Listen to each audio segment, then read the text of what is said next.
안녕하세요. 경찰 윤리 15주차 마지막 수업 진행합니다. 다음 주부터 1주부터 15주차까지 기말고사 시작합니다. 차분히 공부해서 시험 잘 보시기 바라고요. 한 학기 동안 정말 고생했습니다. 시험 관련해서는 어, 이제 성적 부분 때문에 범위 분량은 많지는 않습니다. 여러분 같은 경우에는 7주차부터 15주차까지 하면 되고요. 시험 기간 한 5일 정도 잡아놨기 때문에 강의 교환을 중심으로 공부하시고 시험 보시면 되겠습니다. 수업 들어갈게요. 노동윤리인데요. 마지막 파트이기도 합니다. 우리가 이제 근로자의 윤리의식이란 어떤 그런 부분인데요. 노동자가 보람있고 값어치 있게 일할 수 있게 하는 데 있어서 지켜야 할 기준이나 원리에 대한 자각이라 할 수 있습니다. 바꾸어 말하면 왜 노동을 하는가? 노동은 어떤 의미를 갖는가 등의 노동의 목적이나 의미를 따지고 그것을 충실하게 하기 위한 기준이나 원리를 알아내어 그것을 마음속으로 다짐하는 것이다 할 수 있습니다. 인간은 이러한 노동을 통해 자기에 대한 보람으로서 자기 충족을 하는 데서 개인적 가치를 느끼고 그것이 동시에 타인에 대한 보람으로서 이 사회에 대한 공헌이 된다는 사회적 가치를 느낍니다. 첫째, 직업은 생활을 유지를 위해 수입을 얻는 생활 유지 수단 또는 소득 획득 수단이 된다는 의미에서 우리에게 보람을 안겨다 줍니다.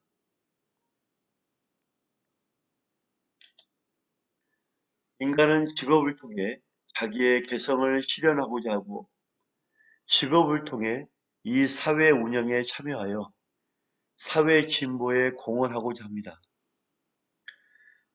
소득 획득 수단이라는 수단적 가치에 못지않게 이 노동 자체에서 얻으려는 주체적 가치가 더 중요할지도 모릅니다.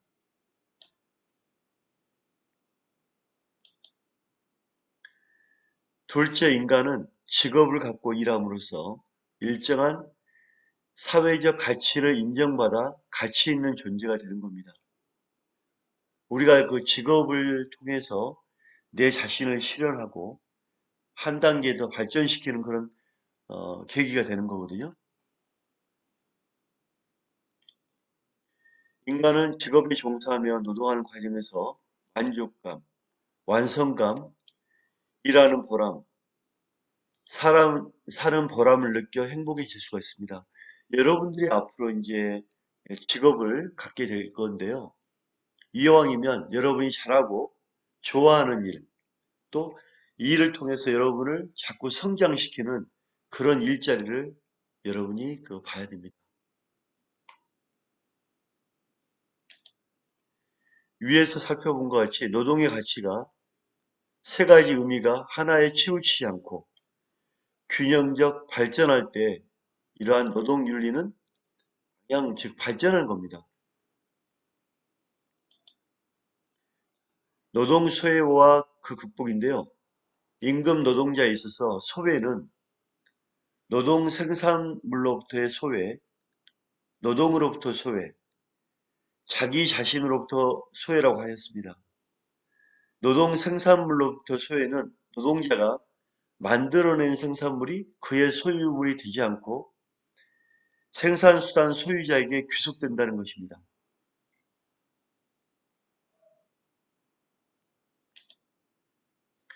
현대사회의 경제생활의 특징이 하나가 대량 생산과 대량 소비에 있습니다. 생산에 있어서 대량화는 생산 양식의 기계화와 본업에 의한 능률 증대의 결과로서 비교적 소수 인간에 의해 대량의 생산물을 만들어내는 겁니다.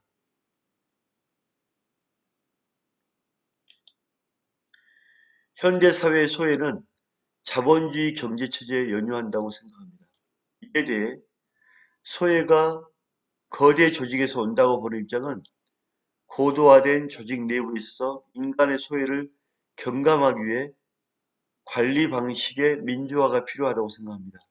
그 밖에 산업 조직 내부에 있어서 지위, 서열의 상승, 이동으로 소외감을 해소하려는 방식이나 작업에서 자아 실현을 기하려는 방식 등을 생각해 볼 수가 있습니다.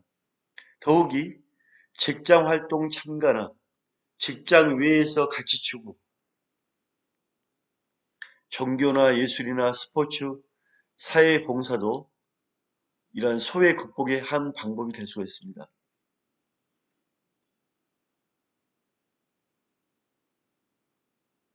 그러니까 직장 생활을 하면서 직장 일도 하고 어떤 뭐 스포츠도 함께 하고 그렇게 하면서 이 소외가 극복되고 더 건강해지고 발전하는 거죠.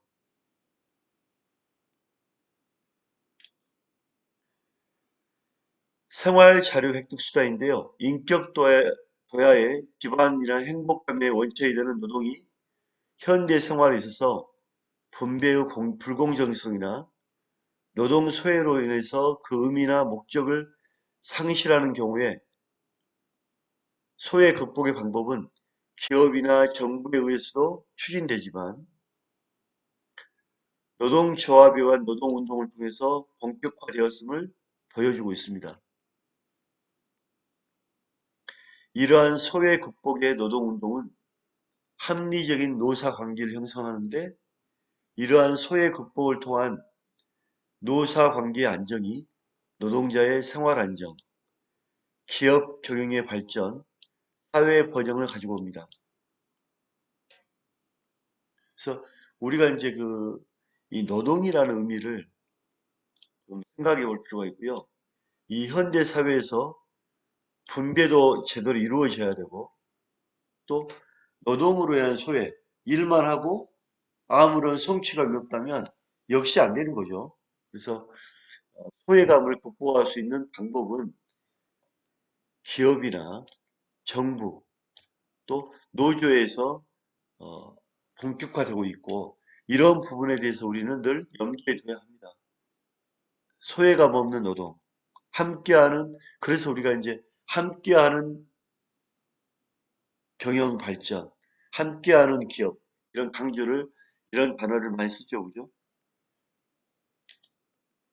자, 노동윤리와 노사관계, 바람직한 노사관계 형성을 위해 노동 대화의 공통 기반을 마련하는 데 있어 첫째, 가치관에 있어서 최소한 공통적인 것이야 하고 둘째, 자기의 이해나 이데올로기만을 고집하지 않고 신축성 있는 태도로 양보할 용의를 보여주어 공통적인 것으로 접근할 수 있어야 합니다.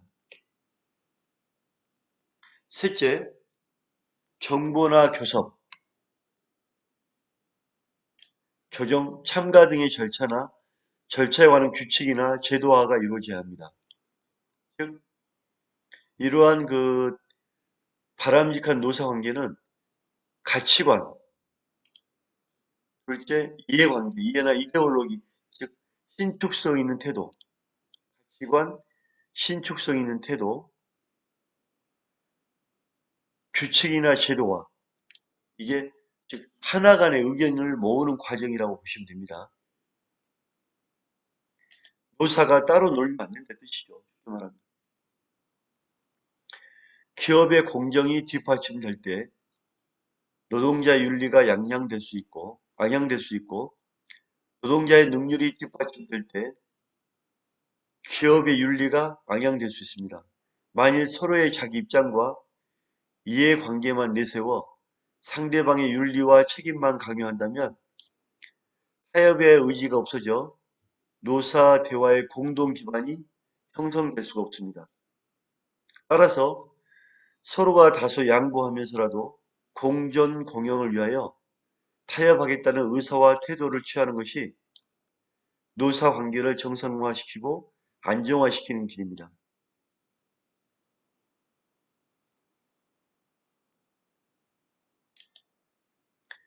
노동윤리의 과제를 볼까요? 근로자는 한 푼이라도 더 준다면, 미련 없이 직장을 떠나버린다면 사용자는 죗값을 못하는 근로자가 있으면 주저없이 해고시켜버립니다. 즉, 그러니까 근로자는 한 푼이라도 더 준다면 다른 곳을 떠나버리는 거죠. 사용자는 죗값을 못하면 근로자가 있으면 해고시켜버리는 거고 서로 문제가 있는 거죠. 사용자는 사용자대로 노동자는 근로자는 근로자대로 문제가 있는 거예요. 즉 자기의 직장에 감사하는 근로자는 줄어들어 근로자에게 감사하는 사용자는 줄어듭니다. 그래서 이 사회가 엷어지고 세상에 불안해지는 겁니다. 직장은 단순히 노동을 팔고 사는 곳이 아니다. 직장은 자기를 개발하고 자기를 구현하고 인간으로서 사회적 보람을 창조하는 곳입니다.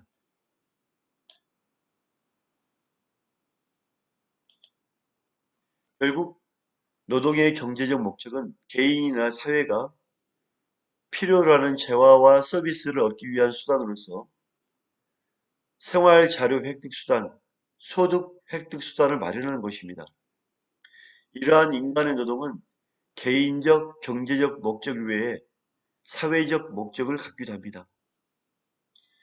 사회에 참여하고 공헌한다는 목적이 바로 그것입니다.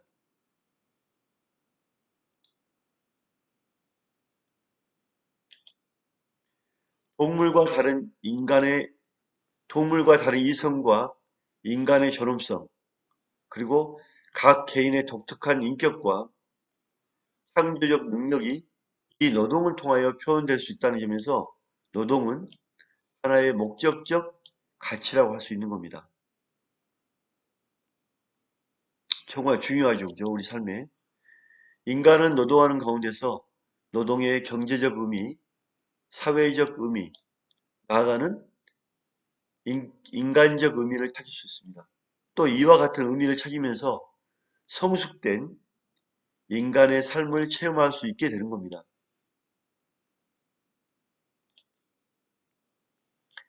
노동에 있어서 인간적 의미를 회복시켜주는 가장 효과적인 방법은 근면하고 성실의 고전적 노동 정신을 함양하면서 옛날 게 다 나쁜 건 아니잖아요.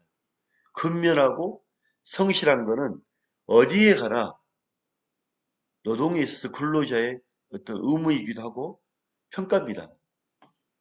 여기에다가 생산성 향상을 이제는 도모하고 여가를 선용해야 할 줄 알아야 됩니다.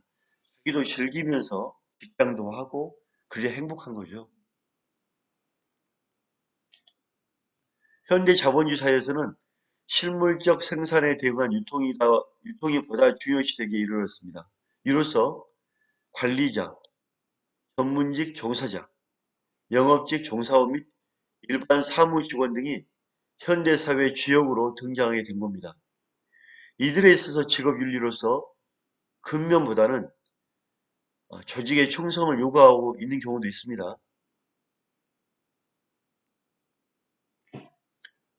어, 직장 생활하다 보면 자기가 맡은 그 직장에 대해서 어떤 보람을 가지고 의미를 가지고 인정받고 한다는 것도 되게 중요하거든요. 그러려면 그 조직에 대해서 성실 근면하고 인정도 받아야 되겠고 애착도 있어야 되겠죠. 노사관계 윤리 함량에 의한 노사관계 안정으로 경제 발전, 복지 증진, 산업 평화를 추구할 수 있는 것입니다. 노동자들은 노동조합을 통해 강력한 단체 교섭을 할 수 있고 경영 참가도 할 수 있으나 이러한 경우에는 기업의 사회적 책임이 노동자들의 사회적 책임이 될 수 있기 때문에 노동자들은 기업의 사회적 책임을 촉진하고 감시 규제하는 형태로 기업의 사회적 책임을 분담해야 합니다.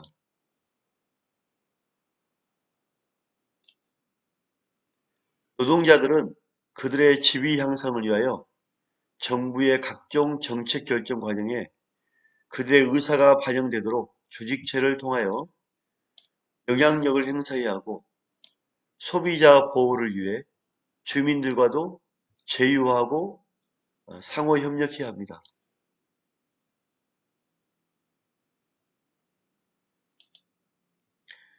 그러려면 첫째 성실한 태도입니다.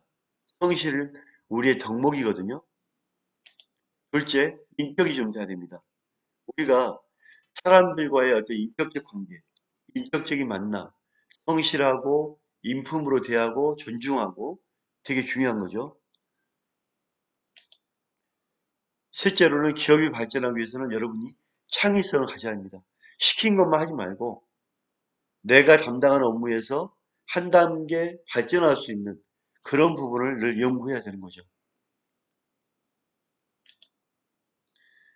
이 노동조합의 노조의 사회적 책임입니다. 어떤 기준에 따라 노동을 값어치 있고 보람 있게 하기 위해서는 노동자들의 단결된 힘에 의한 책임 있는 노력이 필요합니다. 또한 기업의 사회적 책임을 촉진하고 감시 규제하는 형태로 기업의 사회적 책임을 분담해야 합니다. 첫째로 노동자는 기업의 생산적 성과를 내면서 첫째 기업이 분배의 공정을 기하도록 감시하고 촉구해야 합니다. 기업은 출자자에게 적정 배당을, 노동자에게 적정 임금을, 국민에게, 국가에게 마땅히 세금을 내고 하청업이나 거래처에 대해 확실한 지불을 해야 합니다. 둘째, 기업은 교환의 공정을 기해야 합니다. 기업은 사회가 필요로 하는 양과 질의 제품과 서비스를 적정 가격으로 안정 공급을 해야 합니다. 셋째, 기업은 사회에 대해 공정을 기해야 합니다. 기업이 기업 활동에 수반되는 유해한 각종 공해를 사전에 방지하든가 발생 후에 적절한 사후 조치를 강구하고 안전하고 건강하도록 노동 환경의 인간화를 기하면서 인간 능력 발휘를 위한 교육 훈련을 비롯한 인간성을 존중할 때 그만큼 사회 국민 복지는 향상될 것입니다.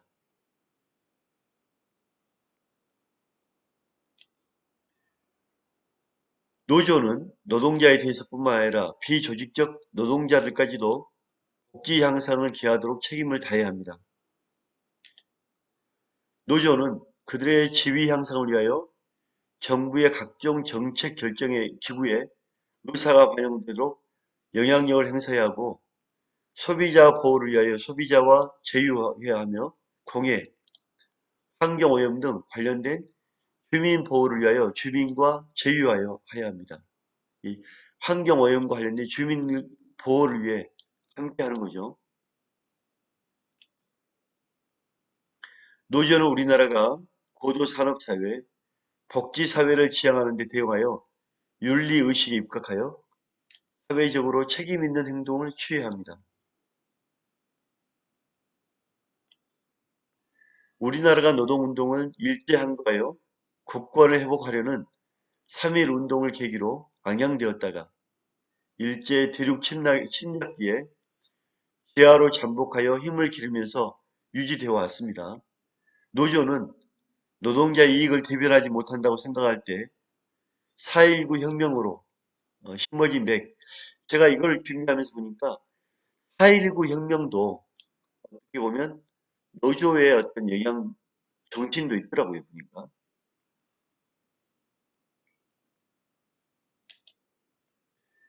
노동운동의 과제는 노동 세력을 강화하여 과거 노동운동의 정통성을 살리고 노동운동의 이러한 여러 가지 이중구조, 하나된 어떤 그런 모습으로 가고 국가와 기업에 대해서 봉사하는 그런 형태로 가야 됩니다.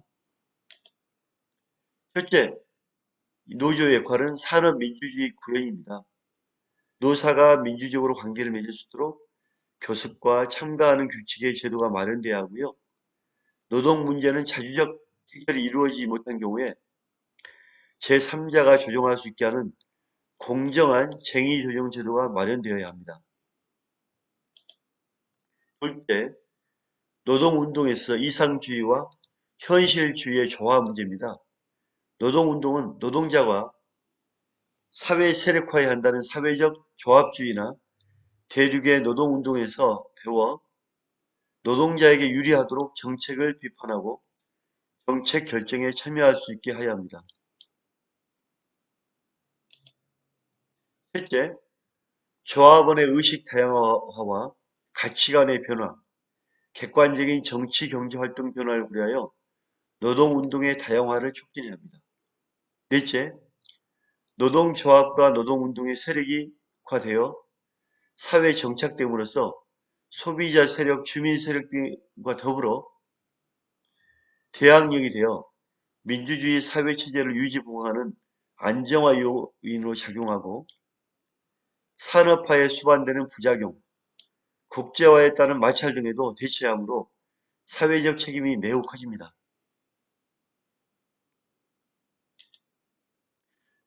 첫 번째 수업 마치겠습니다. 감사합니다.